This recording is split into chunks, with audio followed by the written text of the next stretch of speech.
Hello everyone, this is Frank from Frankly Speaking. Today we're going to look at a news article about something that's very important and it's affecting everyone around the world at the moment. We're going to talk about the coronavirus and we'll look at an article that gives you 10 reasons not to panic right now. Before we start, what does panic mean? I have here the definition of fear and of panic. These are two similar ideas, but one is an extreme version of the other. So when we talk about fear, this is the definition from, I believe, Collins Dictionary. It's an unpleasant emotion caused by the belief that someone or something is dangerous, likely to cause pain or a threat. That's your normal, rational fear. It's reasonable and it's a natural response. Panic is a sudden, uncontrollable fear or anxiety, often causing wildly unthinking behavior. So when you panic, you're not responding in a reasonable way, you're acting irrationally, and possibly causing some harm. So this article is going to talk about the reasons not to panic during this, and it's written by a microbiologist, and this comes from inews.co.uk. Please check the description for the link. I will ask you to read the article at a certain point, but later. First, let's talk about, I'll give you a summary first of the article, and we will express some opinions about this. I'll go through some structures for elementary level, intermediate level, and advanced level, different ways of expressing your opinions. Then we'll look at vocabulary. I'll explain some of the vocabulary, and this will be elementary level, intermediate, and advanced vocabulary. And finally, I'll give you time to read, and I'll give you a short writing task that you can complete in the comments section. So, before I start with the summary, I'd like you to just look at this picture, and I just want to say this image and this kind of picture, it can cause a lot of fear in people. I think especially people from the West, we're not used to seeing face masks on people in public. I know in Asian countries, especially East Asian countries, Japan, Korea, Vietnam, China, people wear face masks when they're sick. So maybe this is a little different in the West. This image is very scary, especially when you look at an empty mall or just empty streets. So, it's natural for you to be afraid during this or to feel some fear. Let me summarize the article. So this article talks about 10 reasons not to panic. And I'll just summarize each of the 10 reasons. So the first reason they say is we have identified the cause of the virus, of the disease. We know the virus and we know a lot about it. Compared with AIDS in the 1980s, it took 2 years to identify what was causing AIDS, and it turned out to be another virus. The next part of the article, reason not to panic, is that scientists have developed a test for it. Tests are available around the world right now. People can check themselves or uh, and hospitals are able to test people. We can see an improvement in China. So China was the first country to show or to experience this disease, and already today we can see some improvement which shows that we can control this. 80% of cases show no symptoms or mild symptoms. That means only a small percentage of people will experience more severe symptoms, especially the elderly mostly. More and more people are recovering from it. We know that there are many, many more people who have recovered than those who have died from it. Children are mostly safe. That's important for a lot of people and families. One part of society is safe. We can kill the virus quite easily. There are things that you probably have in your house that can kill the virus. A mixture of alcohol or ethanol and hydrogen peroxide, we know that can kill it. So we don't need to create something or invent something to kill this virus. There's an international scientific effort to find a solution to this problem, to develop medicine, and that's much it's a much better cooperation than ever before. The vaccines are already being tested. They've already developed some prototypes which are being tested right now. So we already are on the way to finding a solution. And finally, we have medicine that's already effective, and we're developing more. If you look at some other diseases like AIDS, for example, we didn't have any medicine to treat that for many, many years. And already we have medicine that works, and we're developing better ones at the moment. So that's the summary of the article. Now, I really want to stress something that's important for you now or in the future when we talk about something so important as a disease or a pandemic like this. Facts are not opinions. So when you express yourself, when you talk about this with someone, make sure that you're giving an opinion. Unless you're a scientist who knows a lot about this, most of the things you're saying are your opinion. And so it's important to let people know that what you're saying is an opinion and not a fact. I'm going to go through some different structures you can use to express your opinion, and we'll do this by level. So elementary first. Some ways that you can express your opinion: I think, I believe, in my opinion, I'm sure that. These are all similar expressions or structures you can use to give your opinion. Like, I think we should be careful about this.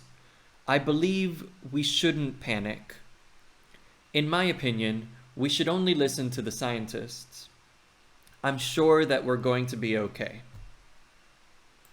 Now, intermediate level, you might use some structures like, I'd say that, it seems to me that, the way I see it, I'm positive that. So you might say, I'd say that we can trust each other to get tested if we feel sick. It seems to me that we need to be cautious around the elderly. The way I see it, if people don't handle face masks carefully, they might make someone sick. I'm positive that we've seen the worst of this.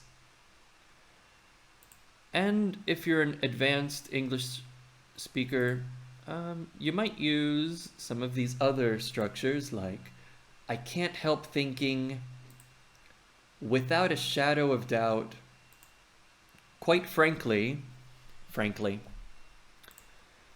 I'm entirely convinced that, for example, I can't help thinking that it might take some months for a vaccine to be released.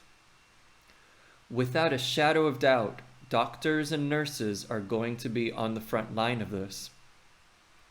Quite frankly, this is going to hurt us economically, but we'll overcome it and learn how to handle this again in the future.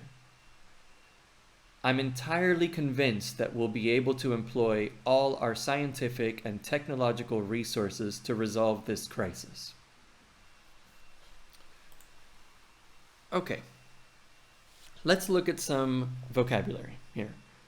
First, I'm going to just go through some elementary and intermediate vocabulary. Please follow along. You can pause the video and test yourself before I explain these words. The first words are thermometer, temperature, fever, and symptom. For example, we can check, using a thermometer, we can check our temperature. And if we have a fever, we can find out this way, because fever is one of the symptoms of the coronavirus disease. Now, this picture is a picture of a virus, and the reason it's called the coronavirus is because of these small projections. This is the corona of the virus, all of these projections. We know that the coronavirus originated in bats, and we know that it's highly contagious. That means we can easily pass it to someone else. And it's spread by aerosols. Aerosols are a mixture of air and liquid water. Anytime that you breathe out or when you speak, you're releasing aerosols. So if someone is standing close to you, they can get the disease if you have it. But if someone is further away, you're safe, or they're safe if you carry it. In this picture, we have someone who's at the airport, and let's imagine this person has been traveling. They arrived at the airport, and now the CDC is asking them some questions. So this is a healthcare worker who's wearing a face mask, and she's also wearing surgical gloves. These are being used by healthcare workers, but not that many people are wearing these right now. Now, the face mask is recommended in some countries, and the World Health Organization actually thinks that face masks might be hazardous, because if you don't know how to properly handle it, you might leave the face mask on a table or a surface, and someone else might touch that surface and get sick. So face masks can protect you, but they can also be hazardous or dangerous. And the health declaration is something you might have to do if you arrive in an airport right now.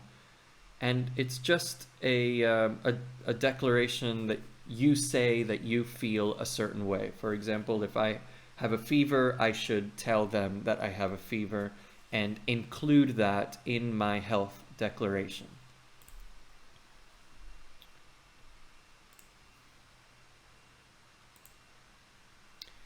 Now, if you feel that you have come in contact with someone with the disease, you might be quarantined. So the government might quarantine you, or you might go into self-quarantine, where you choose not to leave the house just to be safe. Self-quarantine is a noun as well, like when you are in self-quarantine, you should stay away from friends and neighbors. And when people go into quarantine, they tend to stock up before they go in. That means that they buy all of the things that they're going to need, including food and, for some reason, toilet paper. Now, we know the coronavirus affects your lungs, especially. Most people die from lung diseases like pneumonia. So it's affecting your whole respiratory system as well. We have some antiviral medicine. Antiviral means it kills viruses. And doctors might give you some medicine in the form of pills, like these. Okay, now some upper intermediate and advanced vocabulary. This is a list of vocabulary words from the article. And some of these words are adjectives, some are verbs, and some are nouns. Some of the words are actually, could be a verb and a noun. What I'd like you to do is pause the video and copy these down in a list. Make a list of adjectives, verbs, and nouns, and just guess with these words what you think they are. Pause the video, I'll give you 10 seconds, and I'll continue.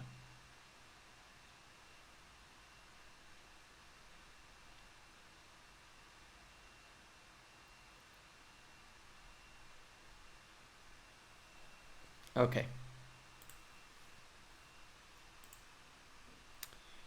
So let's start with adjectives first. There aren't many adjectives here. There's only a few. So we have novel, severe, and preliminary. Those are adjectives. Next, some verbs. We have spread, contain, and estimate. Next, we have nouns, and you can guess all of these are nouns. Some of these words are quite difficult to pronounce, so practice listening and repeating, please. Pandemic, transmission, lethality, repercussions, origin, isolation, outbreak, symptom, mortality, solution, repository, pneumonia, spread, estimate. Now, notice spread is a verb and a noun, and the pronunciation is the same. But estimate and estimate have different pronunciations. When it's a verb, we say estimate. But when it's a noun, it's estimate. Okay, now let me explain a few of these words. I suggest you look in the dictionary for most of these, but first look at these ones that I think are particularly important. We have spread. Spread has multiple meanings, and you probably know of spread from spreading butter on bread, for example. But in this case, this has a different meaning. It's a similar idea, but a different meaning. So to spread can mean to extend over a large area. For example, this virus is spreading around the world. It's extending. Spread as a noun is referring to the process of spreading. So you could say the spread of coronavirus is evolving very quickly. Next we have contain, and contain is another one. It's a verb that you probably already know, but in this article it has a different meaning when we talk about diseases. To contain usually means to hold or keep, usually inside of something, like this cup contains water. But when we talk about diseases, to contain means to slow down or to stop the spreading of something. So this disease that's spreading very quickly, we need to contain it. We need to slow down and stop it, prevent it from reaching new areas. Solution is another word that you know as the answer to a problem or to a puzzle. The solution to, what's the solution for number 6 in math, for example? But in this article, we're not talking about that kind of solution. We're talking about a solution of liquids. This is a mixture of liquids. When you mix two liquids, one in the other, then you get a solution. And this word, it's a word that's not used very commonly.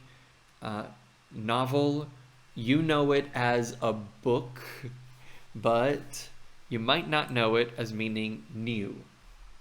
When we have the novel coronavirus, it means the new coronavirus. Okay, some pronunciation. This is confusing pronunciation for you. So if you will, just listen and repeat. Novel. Transmission. Lethality. Scenarios. This SC is just an S sound. Scenarios. Repercussions. Origin. Isolation. Repository. Preliminary. Severe. Pneumonia. This P is silent, so start with an N sound. Pneumonia. Pneumonia. Okay, let's do a little vocabulary game here. I'm going to describe one of the words that I just explained, and you should say the word that I'm describing. So hopefully your memory is good, you remember the words. For example, this is a word that means the beginning of something, the source of something, and the answer is origin. Okay, the next one. This is a disease that is uncontrollably spreading around the world. It's not coronavirus. Pandemic. This is the first step in doing something, or the first few steps before you can do something else. Preliminary. This word means the same as to pass to someone, to give to someone, to, for example, with a disease when it moves from one person to another person. Transmission. The next one is a place where we keep journals, scientific journals, for people to access them. That's a repository. Okay, this is a disease, or sorry, it's a condition caused by a disease where your lungs are attacked and people can die from this. Pneumonia. The next one is an adjective that means new.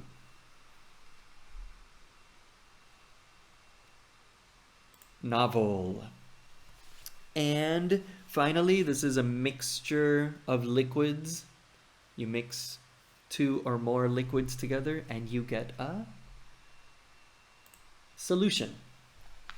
Solution. All right. So, if you will, look in the description of the video, read the article. Please read the article. Try to understand as much as you can. Use the vocabulary that I taught you. And when you're finished, I'd like you to write a short summary of this article. I'd like you to write the summary of the information in the article and then give your opinion about why some people are panicking. Why do you think some people are panicking about this? And you can leave your essay in the comments section, and we'll take a look at it and see what you wrote and give you some feedback. And that's all for today. All right, thank you so much for checking out my channel and watching my videos. Please subscribe, check out my other videos. I'll be updating frequently during this time that we're all isolated by the coronavirus. Okay, bye-bye.